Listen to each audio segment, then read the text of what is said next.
Hi. Ayan, we're live. This is just a test broadcast.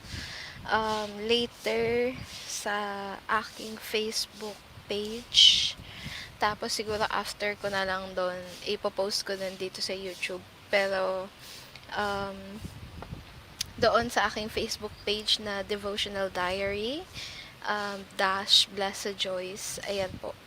Magkakaroon po ako ng special guest. Hindi, magkakaroon po ako ng series for worship sessions and in-invite ko po yung aking mga kaibigan at i-invite ko yung iba ko pang kaibigan na gustong mag-share ng worship song so that every one of us will be inspired by Christian music and to help us din po in to help us to worship, especially now in this season of uncertainty.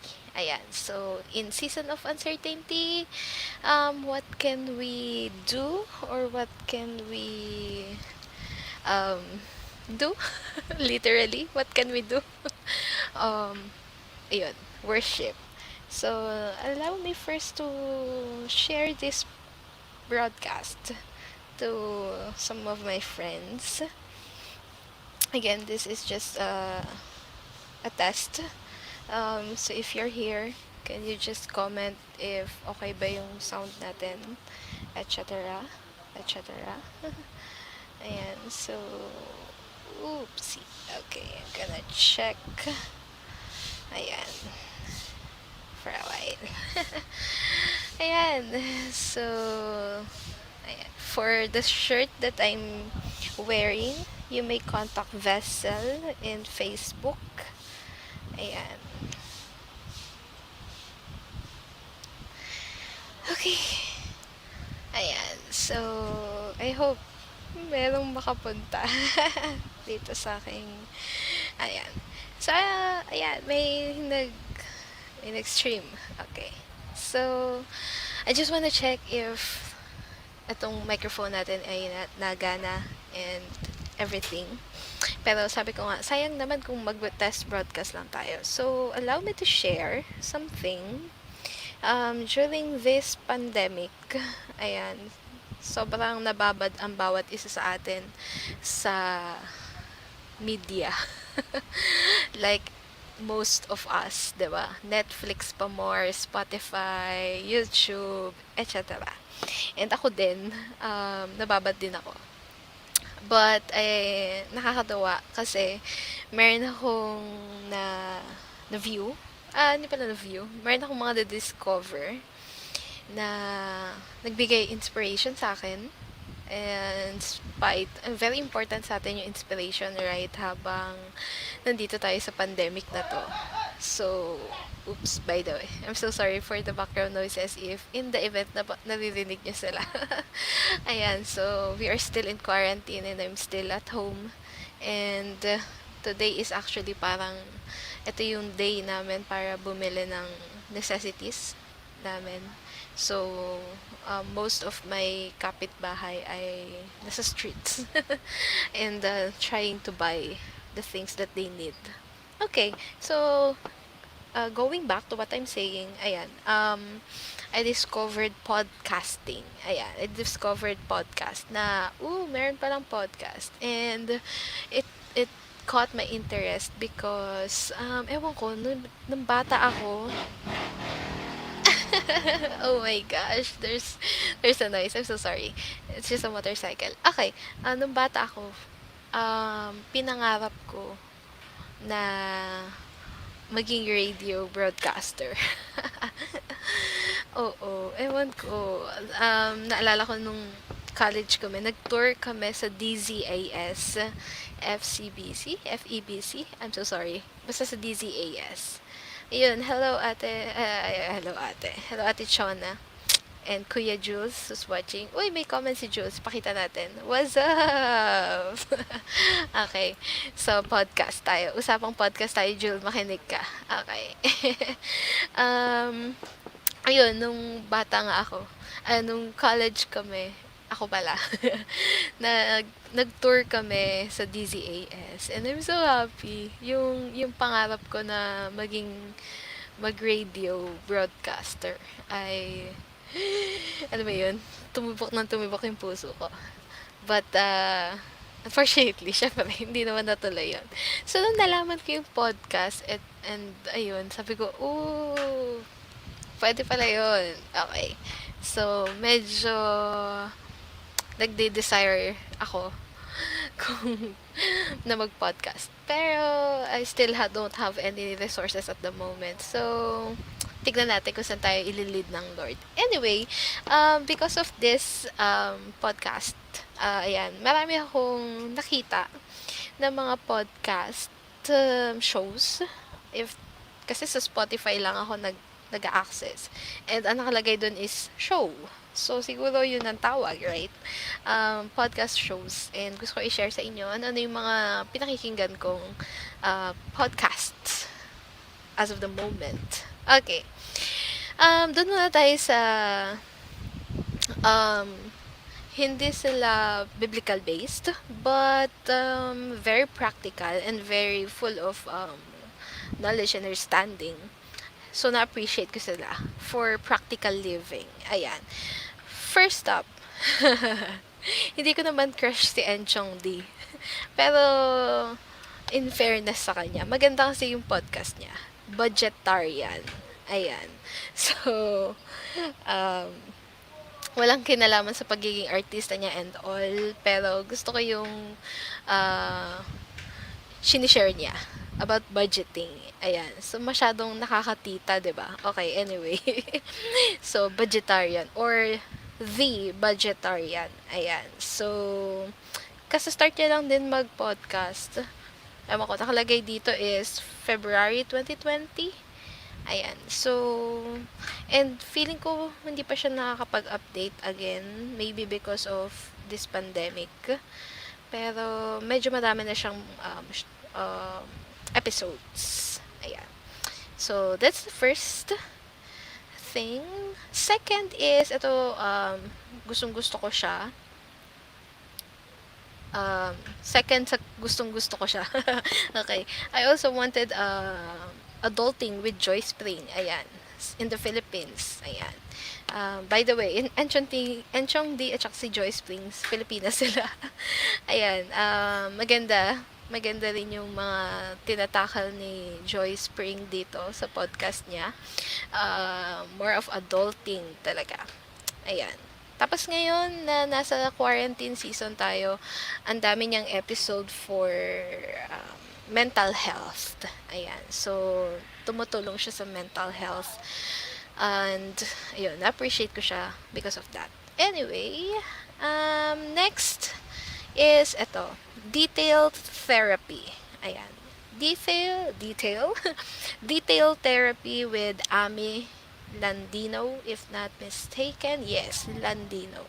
Sobrang pinapanood ko yung videos nito sa YouTube. Ayan. And, nung nalaman ko na may podcast siya, so, very good. So, pinakinggan ko rin siya sa podcast. Kasi minsan sumasakit na yung mata natin, 'di ba? Kaka-video. So, to give my eyes a break. Ayan, podcast is life. Okay, and then ito na yung mga highly suggested things or shows na gusto kong i-share sa inyo. First, Get Hired by Coach Laika. Yes. Hindi ko alam kung kaya kong banggitin yung apelido niya. It's Maravilla. Right? Si Coach Laika. She is an edu creator. Ayan. Meron din siyang YouTube channel. Nagtuturo siya. As in teaching English, math, more of nire-ready niya yung mga students who will take the civil service exam, LET exams, or board exams, ganyan. So, I really admire this person. And, ayan, meron din siyang podcast which is about getting hired. So, ito naman, she's giving advices sa mga naghahanap ng trabaho or mga first time na naghahanap ng trabaho. Ayan. Next is ito very new, as in this week lang ata siya nag-start, if not mistaken. Last Thursday lang siya nag-start. It's from Hani. It's from Hana Pangilinan. Kwentos with Hana.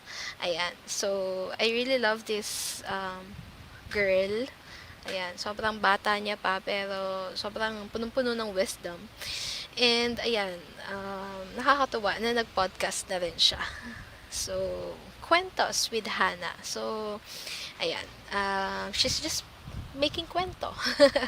Ayan. In the Philippines kasi yung kwento is ayan. Parang sharing a story of your day, of your life, ayan, to your inner circle. You're not making kwento to people na hindi mo naman ka-close. But you're just making kwento to those people who are close to you. Ayan. So, yun lang. Yun lang yung theme ng kanyang show sa podcast. Just making kwento. And, yun, nag-ask siya ng mga questions, topics about so anong gusto niyang ikwento sa mga subscribers niya. Okay, next. Ito na pa yung mga very, very tinatambayan ko. Siguro in no particular order na, no. Pero sobrang natutuwa talaga ako sa kanila. Okay, number 1 is Joyce Mayer's Talk It Out podcast. Ayan. Of course, it's Joyce Mayer's. Lumaki na ako kay Joyce Mayer. So, from time to time, ang dami niyang episode, napaka-consistent ng mga episodes doon. And from time to time, I really soak sa kanyang podcast. Sobrang punong-puno ng biblical truth and wisdom. Sobrang nakakatuwa. Next is Views from the Porch.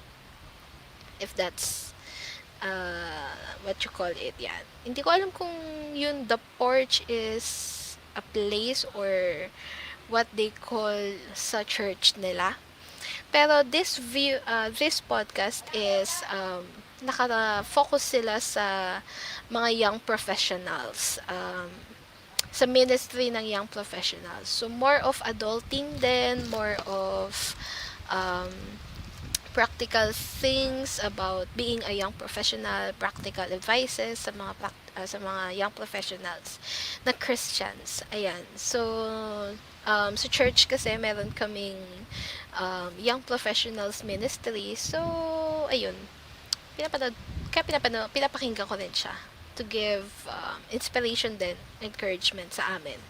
Next is Coffee and Bible Time podcast. Ayan. Nauna ko sila nakita, of course, sa YouTube ulit. Baguhan lang din sila sa podcast. Pero, wala lang. Sinubscribe ko sila kasi nakasubscribe ako sa kanila sa YouTube. And, si Ashley, dalawa kasi silang host dito, yung silang magkapatid. Si Ashley is a Bible school student. So, support lang. Ayan, just want to support this young people. Ayan, nakakatuwa kasi napaka-bold ng mga young people ngayon to really proclaim the word of God. Nakaka-inspire, nakakatuwa talaga. So, bilang ate nila, I will just support. And just, yes, go, you can do it. Yeah. Next, whoa! That's Good podcast. Ito medyo matagal na itong podcast na ito. It's si Sadie Robertson. Ayan, tama. Sadie Robertson ang host dito. Si Sadie ay madalas nyo siya nakikita sa mga Christian films. Nandun siya sa God's Not Dead. Nandun siya sa Overcomer. If not mistaken, nandun din siya sa Grace Unplugged. Sa mga Christian films, andun siya. So, artista siya. Yeah, artista siya. So, yeah. Meron din siyang podcast, which is Whoa, That's Good. Very Interesting yung podcast niya kasi since artista nga siya ng Christian films, ang dami niyang kilala ng mga Christian artist din. And ini-invite niya yun sa podcast niya. Nakakatuwa, 'di ba? So, mas nakikilala mo yung mga artist, mga Christian artist. Yeah, as in Christian artist hindi lang sa arte, sa pag-aarte, kundi sa singing, dancing, sa music, yan, yung mga taga Hillsong, taga Bethel, taga Jesus Culture, yon yun yung mga connections niya and wow. So nakikilala natin yung mga Christian artist na iyon through her podcast. Next is eto parang ganun din meron din silang guest na kinukuha yung behind the scenes. Ayan, yung behind the scenes. Ito naman ay ganun din, meron silang mga Christian friends na ini-invite sa kanilang podcast. And, ayan, talking about just life. Ayan, kasi 'di ba tayo bilang Christians, tao pa rin naman tayo. Meron tayong mga challenges na pinagdadaanan and marami-rami sila. Marami-rami yung mga pinagdadaanan natin. So, ayun, just to encourage everyone lang din through their podcast. So, behind the scenes, behind that person as a pastor, behind that person as a as a musician, as a worship team member, ayan, behind the scenes. Who are these people? Right? As ayan, parang ganon. Tapos parang ganito, pastor, pero after hindi lang siya pastor kundi tatay din siya. So behind the scene of being a pastor, he is a father. Parang ganon. So ang ganda ng podcast nila. Next is She. Yun yung title. She, S-H-E. She with Jordan Lee Dooley. Ayan. Meron din siyang mga guests sa podcast niya. Pero this podcast is more of a girl thing. So, majority ng kanyang topics is to reach out dun sa mga kababaihan. Ayan. So, sa mga boys na nakikinig ngayon, you can also check it out. Pwede naman, pwede naman. Pwede pa rin. Okay. Anyways, sige. Tuloy-tuloy natin. Meron pa ba? Of course, last na. My very, very, very favorite. Sinadya ko talaga na siya yung last. Sabi ko in no particular order. Ano? Pero yung last is Conversations. Ayan. Conversations with John and Lisa Bevere. So, I really love this couple. Wala lang. They are from the Messenger International in... saan nga yun? Saan nga yung lugar nila? Colorado? If not mistaken. Anyway. Natutuwa ako sa mga conversations nila doon. Though medyo medyo limited yung kanilang mga topics doon at saka yung mga sinishare nila doon because meron talaga silang isang specific website na kung saan yung topics na pinag-uusapan nila dito sa conversations ay doon nila mas in-depth mas in-depth na tinuturo. So, yun. Pero, ganun pa man, kahit parang excerpt lang to o kaya parang just a glimpse of the topic, kita pa din. I mean, ayun, kita pa din. Ibig sabihin sa kita pa din ay you will still get not just a piece of it, but the whole idea about the topic. So, kaya na-appreciate ko yung podcast nila. So, yun. And more importantly, nakakatuwa kasi they are sharing really their family life. So, marami ka natututunan on how to be a good father, a mother, and the children. Ayan. So, those are the things na pinakikinggan ko over this quarantine sa podcast. So, kayo, if you have some podcast suggestions, Christian po I'm so sorry. We're Christian channel. So, expect Christian contents here, of course. So, yun. if you can, if you have some more nakilala pa, comment down below. Ayan, and kita-kita tayo ulit sa susunod nating videos, and continue to stay safe, and malalagpasan natin to, adya-adya, kaya natin tong malagpasan tong pandemic na ito. So, God bless ating lahat, and we will see you again on our next video. Bye! Let's end.